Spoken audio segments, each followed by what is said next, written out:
Oleh karena kelakuan kalian, maka orang Muslim akan melihat apa yang mereka saksikan tidak sesuai dengan ajaran yang mereka pikirkan.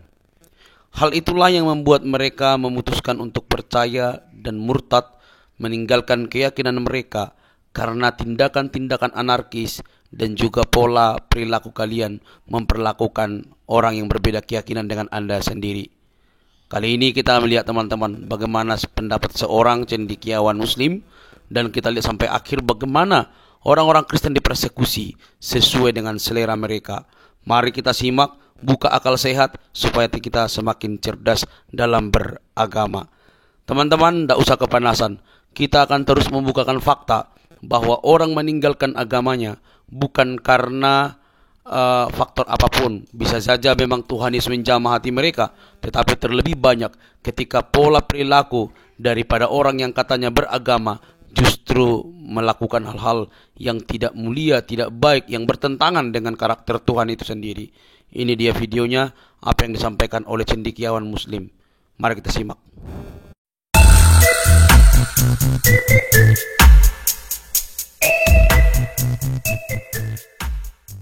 Nah, saya harus memberikan penjelasan begini, Bang. Ya, saya tidak sedang membela orang-orang Kristen. Saya justru sedang membela agama saya, agama Islam.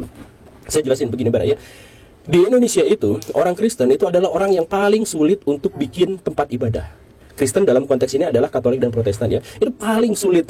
Bahkan orang-orang Katolik itu lebih banyak punya sekolah daripada punya gereja, saking sedikitnya. Kenapa sedikit seperti itu? Karena dipersulit. Baraya bikin gereja, baraya bikin apa, ditolaknya lama-lama, diapanya lama-lama, pokoknya mah dipersulit segala rupanya. Bahkan banyak yang akhirnya tidak. Ada dalam 10 tahun itu ada 200 sampai 300 gereja yang tidak diizinkan atau tidak didirikan karena ditolak oleh warga. Seperti itu. Bahkan ada beberapa gereja yang kemudian sudah berdiri, sudah megah, sudah mapan, sudah apa, ada yang dibakar, ada yang dilemparin, ada segala rupa, itu juga ada yang seperti itu. Nah, jadi kalau misalkan alasannya adalah orang-orang Kristen itu tidak boleh beribadah di luar gereja, lah mau bikin gerejanya aja susah. Mau bikin gereja nggak boleh, kalau misalkan ibadah di tempat yang lain karena itu kebutuhan rohani mereka, juga malah digerebek. Ini maksudnya apa? Ini faedahnya apa? Dan kenapa orang-orang Islam atau yang mengaku Islam, kenapa berani-beraninya ikut campur sama urusan agama yang lain gitu? Bahkan kalau misalkan lihat videonya, aduh kacau banget itu, arogannya luar biasa, saya mohon maaf ya. Kemudian takbir lagi, itu kan udah jelas itu katanya tempat ibadah orang-orang Kristen, tapi takbir di situ gitu. Ini mencampur adukan agama atau gimana ceritanya, saya nggak ngerti. Tapi ya kenapa banyak kejadian seperti itu? Kenapa orang-orang yang berjenggot tadi itu, perempuan-perempuan yang bercadar itu tega melakukan serangan baik verbal maupun lebih dari itu terhadap penganut agama lain ketika mereka melakukan ibadahnya? Kenapa seperti itu? Wah, ini Pak Gembul gak ngerti apa-apa, gak tahu kasusnya ini. Jadi sebenarnya orang-orang Kristen itu sedang melakukan kristenisasi. Makanya ibadahnya di tempat bukan di gereja tapi di tempat lain, yaitu di ruko gitu. Misalkan ada pernyataan seperti itu, dan itu memang banyak ya yang mengatakan bahwa alasannya adalah karena mereka melakukan kristenisasi terselubung. Saya jelaskan begini, Baraya.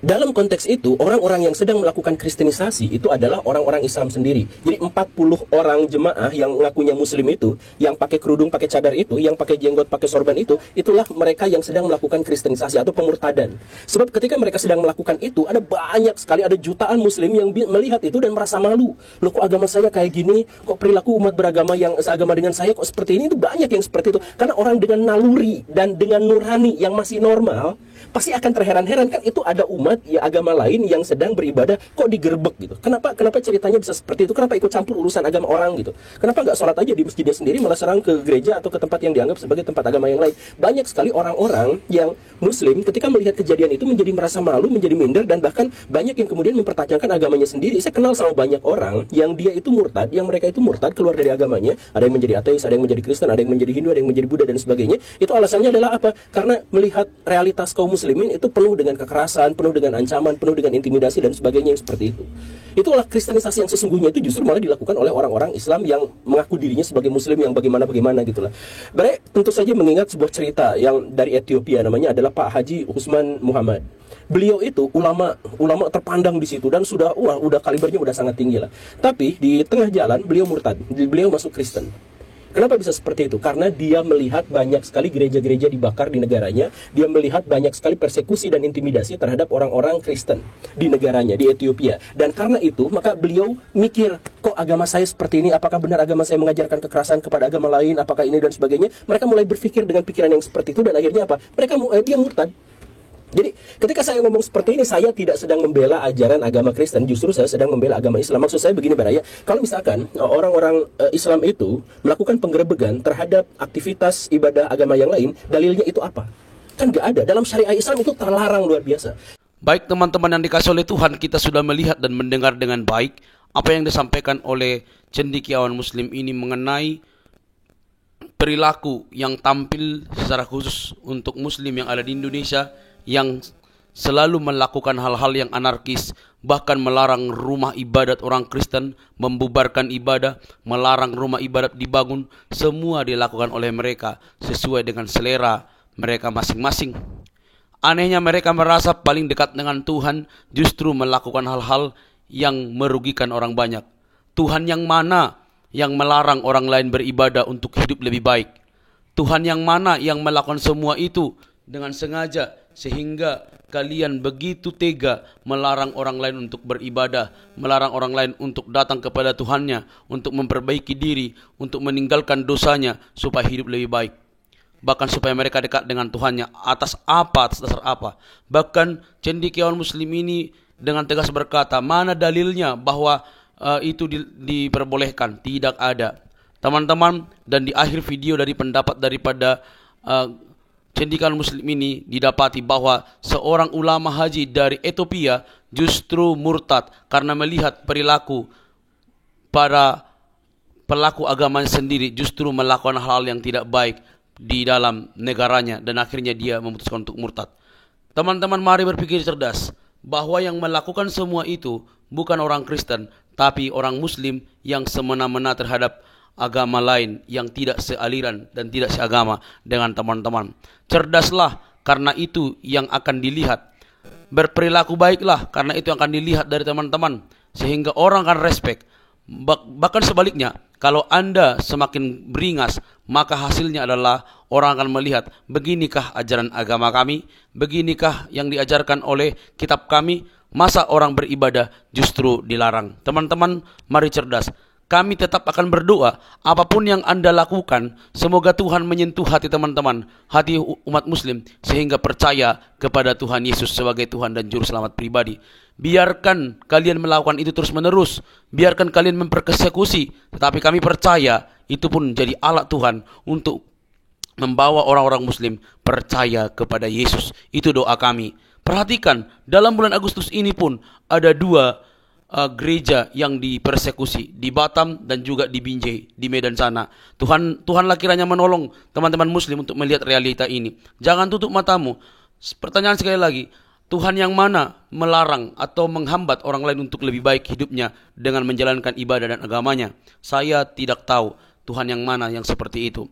Tapi saya tidak ingin mencampur adukkan bahwa orang-orang seperti ini, orang-orang yang pendek, berpikir, tidak cerdas, kurang wawasan, hanya melihat secengkal di hadapan matanya, lalu merasa sok paling suci. Teman-teman yang dikasih oleh Tuhan, mari cerdas. Lihat ini video berikut ini, bagaimana pola orang-orang Muslim, segelintir orang Muslim di beberapa tempat yang justru melarang ibadah kekristenan.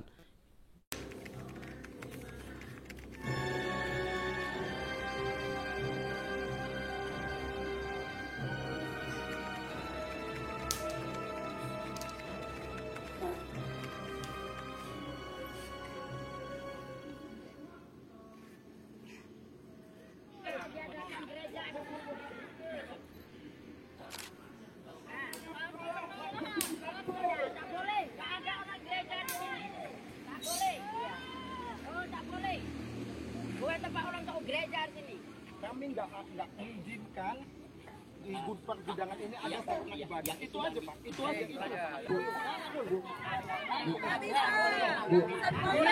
Bab 1 pasal 3 berbunyi, rumah ibadat adalah bangunan yang punya ciri-ciri khusus yang dipergunakan untuk ibadah kecuali tempat ibadah keluarga. Rumah ibadat keluarga itu tidak perlu pakai izin. Kita umat Islam kalau kita mau bangun bikin musola di rumah atau bikin musola di ruko perlu pakai izin nggak? Tidak perlu. Begitu juga orang Kristen. Orang Kristen mau bikin rumah doa di rumah atau di ruko itu tidak perlu minta izin. Jadi supaya jelas, kalian ibadah di rumah, kalian ibadah di ruko tidak perlu minta izin. Itu menurut SKB 2 Menteri. Ya.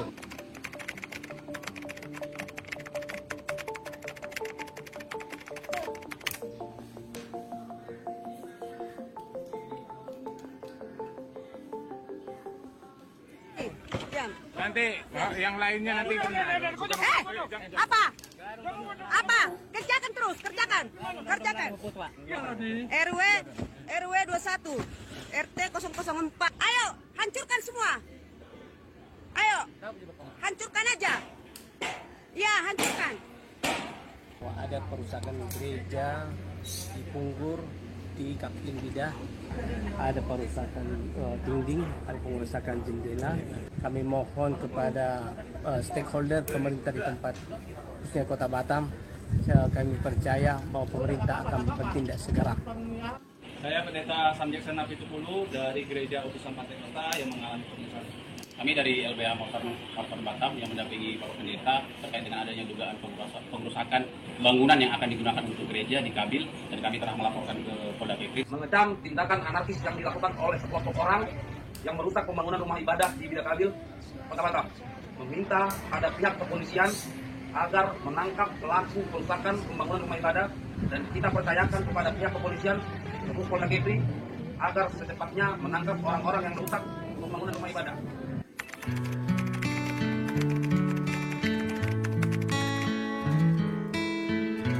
Ya, teman-teman sudah melihat video tersebut. Saya yakin teman-teman memiliki komentar yang berbeda.